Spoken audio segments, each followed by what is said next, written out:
tugas. Oke, baik.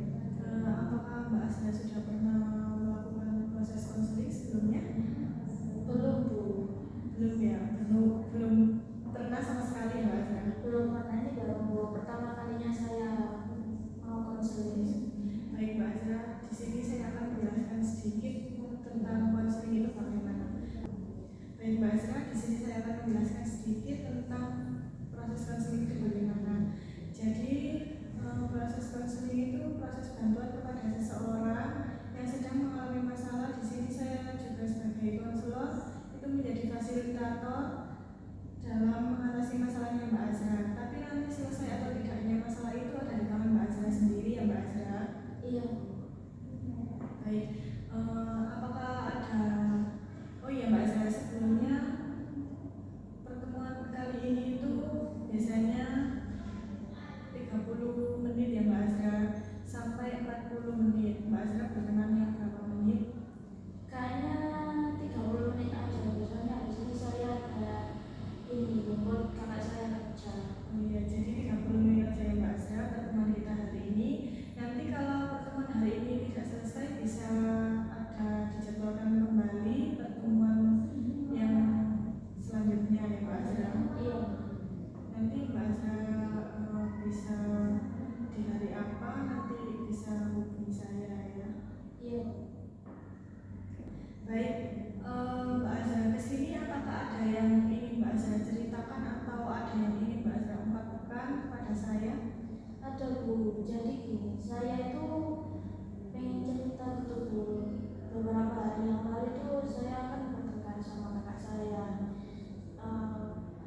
Pertengkaran kita tuh sudah sering, cuma lebih kalau hari ini tuh kemarin itu kayak puncaknya gitu.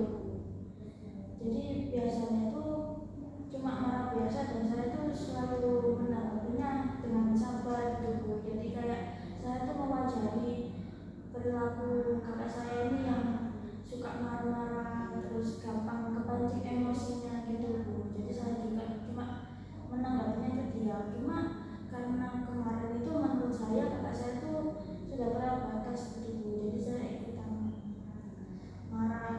Padahal kesalahan yang saya lakukan kemarin itu menurut saya itu hal kecil gitu, Bu. Jadi waktu itu saya gak sengaja ini nyenggol minumannya kakak saya ini, Bu. Terus gak sengaja kena tasnya. Kebetulan tasnya menurut saya itu tasnya tuh dari yang gak merembes air gitu loh, Bu. Dan saya juga ngecek ke dalam tasnya itu nggak basah, tapi kakak saya ini marahnya tuh marah yang wah gitu loh, kayak marah-marah iya sampai kakak saya ini ngejek saya gitu, Bu, kayak ngetolol-tololin saya. Jadi kan saya yang selama ini berusaha sabar memaklumi kakak saya ini jadi ikut sakit hati gitu, Bu. Kayak saya tuh sakit hati dimarahin terus digolong-golongin, ditolol-tololin sama kakak dan saya sendiri. Jadi kayak udah ada perasaan sakitnya sendiri gitu, Bu. Lalu karena saya nggak tahan, jadi saya berusaha ya saya kayak lepas kendali. Jadi saya ambil semua barang di sebelah saya, di sekitar saya, kayak botol, terus kursi itu saya langsung ganti buat melampiaskan teman saya ke kakak saya ini. Cuma kakak saya tuh apa ya, kayak bilang, udah kalau kamu udah sih butuh aku, kan kamu berani kan sama aku, kamu loh kuliah sih dibayarin ini itu adalah pakai uangku, kamu lah pengen rumah sendiri, keluar dari rumah ini gitu, Bu. Cuma kan saya tuh juga berani keluar karena saat itu tuh jam 2 pagi, jadi saya tuh nggak berani, Bu. Baik, kamu kan merasa marah dan sakit hati ya karena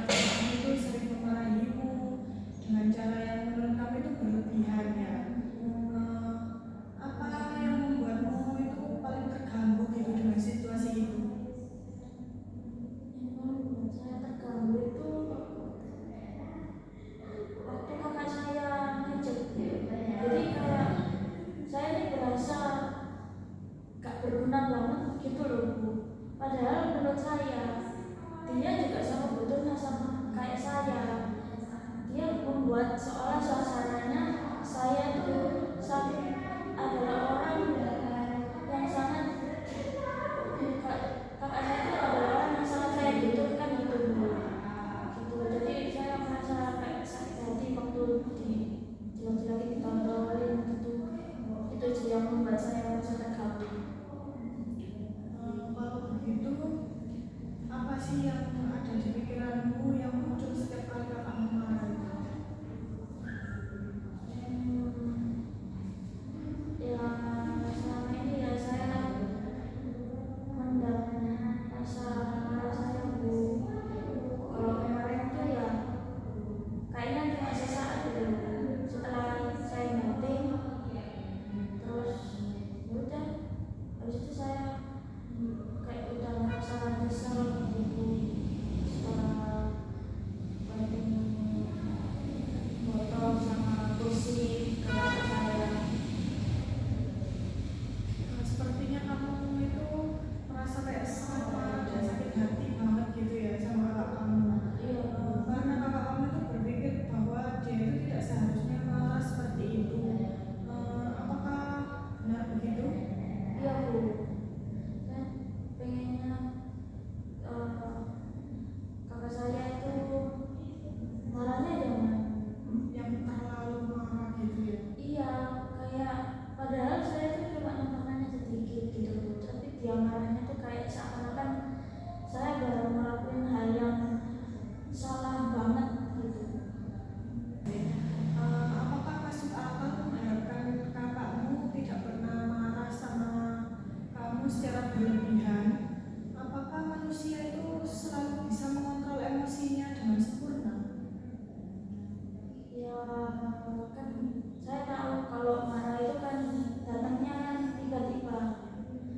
Jadi kadang orang marah kan nggak bisa mengontrol diri.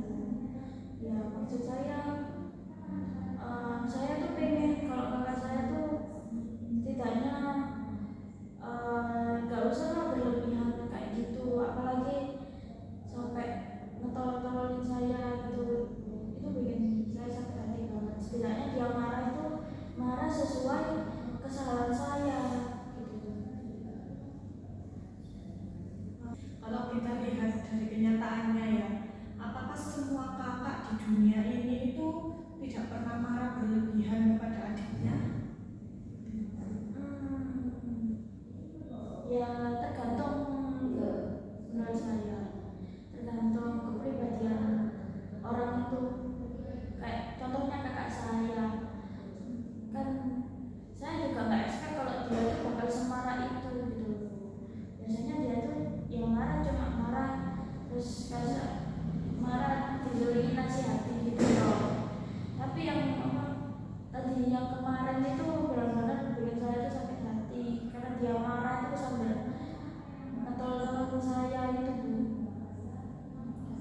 Berarti apakah realistis mengharapkan kakakmu berbeda dari kebanyakan orang dan selalu bertindak sesuai apa yang kamu harapkan?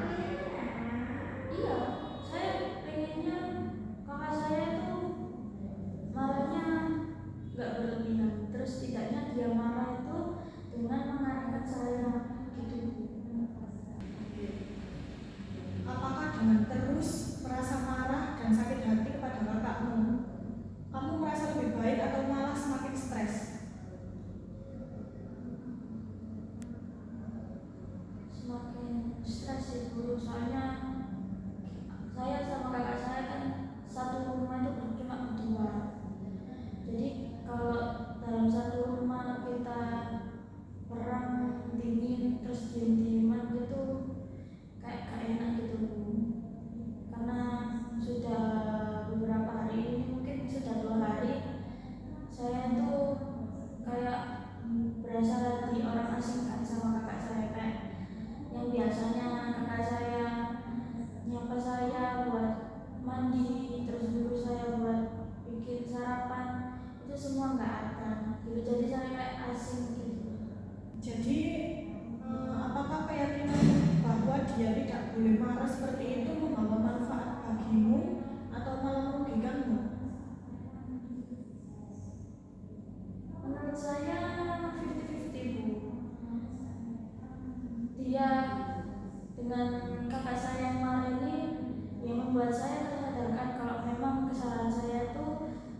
ya memang salah saya mengakui kalau itu salah saya yang membuat menurut saya merasa dirugikan itu karena ya itu saya sudah cukup sakit hati, terus ya kayak kecewa gitu Bu sama kakak saya kalau dia merasa kayak dia bilang kamu goblok, kamu tolol gitu Bu. Dan saya kecewa kalau ternyata yang mengucapkan kata-kata itu kakak anak saya sendiri. Mbak Azra, bagaimana kalau kita ubah pikiran yang tadi menjadi pikiran yang rasional ya Mbak Azra? Misalnya seperti mungkin kakakku punya alasan sendiri, tapi saya tetap bisa memilih untuk tidak terlalu terpengaruh oleh caranya. Apa pendapat Mbak Azra?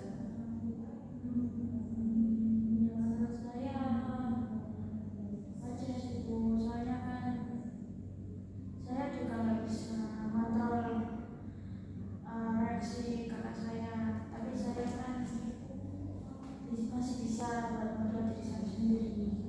Jadi saya ya mungkin saya lebih banyak bersabar lagi mungkin menurut kakak saya. Sekarang jika kakakmu marah lagi, apa yang bisa kamu lakukan untuk tidak terpengaruh dari kemarahan kakakmu itu tadi? Mungkin saya bakal lebih coba mengerti kemarahan saya dan mungkin saya bakal mencoba buat diam selama kakak saya marah, karena saya takutnya kalau saya terpancing dan menanggapi kemarahan saya bakal terjadi lagi pertengkaran ini gitu. Oke, baik. Jadi kamu kan sekarang sudah mengerti bagaimana cara menanggapi nanti ketika kakakmu marah lagi, kamu kan sudah bisa mengerti bagaimana cara menanggapinya. Apakah ada yang ingin diceritakan lagi kepada saya? Sebenarnya sudah cukup.